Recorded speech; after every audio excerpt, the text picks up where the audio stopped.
Bonjour à tous, je suis très heureuse de vous accueillir sur une toute nouvelle section de nos tutoriels. La section numéro 2. Cette nouvelle série de tutoriels parlera essentiellement des scénarios d'événements sous le logiciel Domotics. Grâce aux événements sous Domotics, votre système ne se contentera plus d'effectuer une action uniquement à la suite d'un ordre vocal, mais pourra également agir de lui-même en fonction de dates et heures prédéfinies, en fonction d'une ou plusieurs conditions, ou encore en fonction de vos propres habitudes de vie.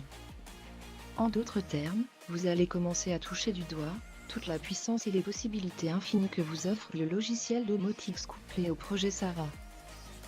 Vous l'aurez compris, ces possibilités transformeront votre agent conversationnel en une véritable intelligence artificielle, pouvant prendre des décisions de lui-même. Et ce, en fonction de ce que vous lui aurez programmé. Sur cette nouvelle série de tutoriels, nous allons commencer en douceur. Néanmoins, cela va devenir plus complexe de tutoriel en tutoriel. Ce que vous aurez appris sur un tutoriel vous sera utile, voire indispensable pour les tutoriels suivants, et ainsi de suite. Pour cette raison, il conviendra de bien suivre les vidéos de la section numéro 2 dans l'ordre. Vous aurez également remarqué que j'ai adopté un aspect un peu plus intellectuel afin de vous présenter cette nouvelle série. Et oui, que voulez-vous, pour vous parler de choses sérieuses, il me fallait un look plus adapté. Bref, assez de blabla. Pour ce premier tutoriel de la section numéro 2, mon propriétaire va vous apprendre à créer des boutons virtuels sous le logiciel Domotics. Cette fonction prise hors contexte n'aura l'air de rien. Néanmoins, il s'agit d'une fonction très puissante offerte par le logiciel Domotics. Ces boutons agiront par la suite comme des conditions et seront indispensables pour la plupart des scénarios d'événements. Nous vous conseillons donc de bien suivre les explications qui vont suivre.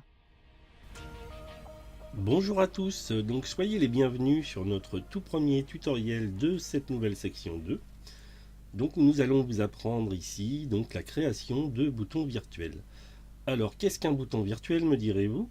Donc c'est tout simple, un bouton virtuel, je vais vous donner un exemple en prenant mon premier bouton ici, jour-nuit, qui est un bouton virtuel, qui ne commande rien, qui sert uniquement de condition pour savoir, indiquer au logiciel Domotics s'il fait jour ou s'il fait nuit. Alors, ce bouton virtuel, lui, s'active en on quand il fait jour et en off quand il fait nuit, automatiquement en fonction de l'heure du lever du soleil et l'heure du coucher du soleil chaque jour. Donc ça, je vous l'apprendrai plus tard par un événement de planning. Donc pour l'instant, je vais vous apprendre juste à créer le bouton. Vous allez voir que ce tutoriel, comme Evie vous l'a dit, on démarre en douceur. Il va être assez rapide. Donc c'est assez simple. Pour créer un bouton virtuel, oui, j'ai oublié de vous dire d'abord, vous aurez différents types possibles de boutons virtuels. Donc ça, il s'agit juste d'un bouton on-off. Et vous aurez tout un tas d'interrupteurs donc possibles, notamment ces interrupteurs-là. Alors, la plupart des scénarios d'événements feront appel soit à des boutons on-off, soit à des interrupteurs, ce qu'on appelle des interrupteurs sélecteurs, c'est-à-dire des interrupteurs à plusieurs positions. Donc, mais nous, pareil, nous en reparlerons plus tard sur d'autres tutoriels. Alors, donc pour créer notre premier bouton virtuel, c'est tout simple. Vous allez sur l'onglet Réglages et sur l'onglet Matériel. Dans un premier temps, il va falloir créer un nouveau contrôleur ici pour créer des capteurs virtuels. Donc vous voyez, là j'ai mon contrôleur numéro 6 qui sert à créer justement des capteurs virtuels. Alors, je vais vous montrer comment en créer un autre. Je vais vous en créer un deuxième. Réellement, vous n'aurez besoin que d'un seul contrôleur capteur virtuel qui va vous permettre de créer des boutons virtuels à l'infini. Donc pas la peine d'en avoir plusieurs, un seul suffira. Donc là, pour les besoins de la démonstration, je vous en crée un nouveau. Donc je reviens depuis le début. Je vais changer d'onglet. Donc je clique sur mon onglet Réglages, sur mon onglet Matériel. Ici, je vérifie bien que la case activée soit cochée. Je donne un nom. Alors là, pour les besoins de la démonstration, moi je vais l'appeler capteur virtuel 2. Alors libre à vous de mettre le nom que vous voulez. L'important, c'est au final d'avoir ce bouton-là. Dans le type, vous choisirez Doomies. Alors qui est ici. Voilà, qui servira justement à créer ce nouveau contrôleur de capteur virtuel. Ici, vous laisserez désactiver et vous ferez juste ajouter. Donc vous voyez, là, j'ai mon nouveau contrôleur qui vient de se créer, capteur virtuel 2. Et en cliquant ici, je vais pouvoir créer des capteurs virtuels. Alors donc, pour les besoins de la démonstration, je vais supprimer celui-là parce que j'en ai pas besoin, j'en ai déjà un. Donc vous aurez donc ce contrôleur-là. Il vous suffira de cliquer sur créer capteur virtuel.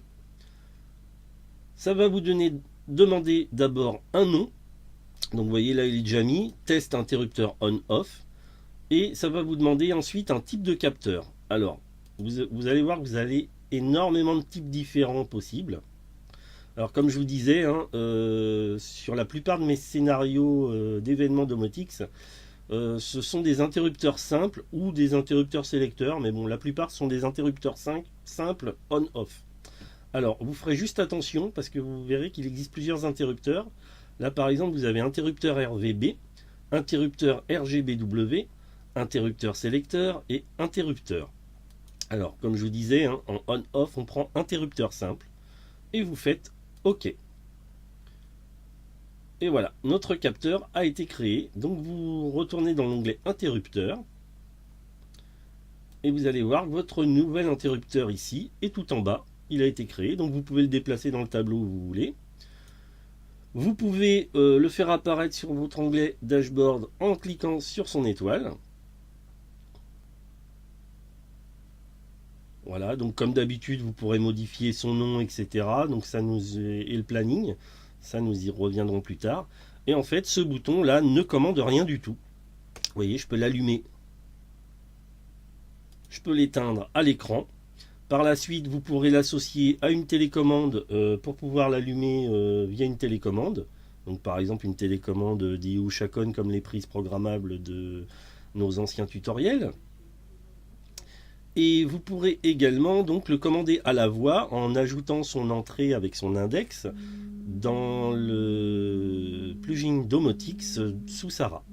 Et comme on vous l'expliquait, donc par la suite, ce bouton servira uniquement de condition au logiciel Domotix qui pourra revenir chercher l'information, savoir si le bouton est en on ou en off et faire certaines actions si le bouton est en off et certaines actions si le bouton est en on.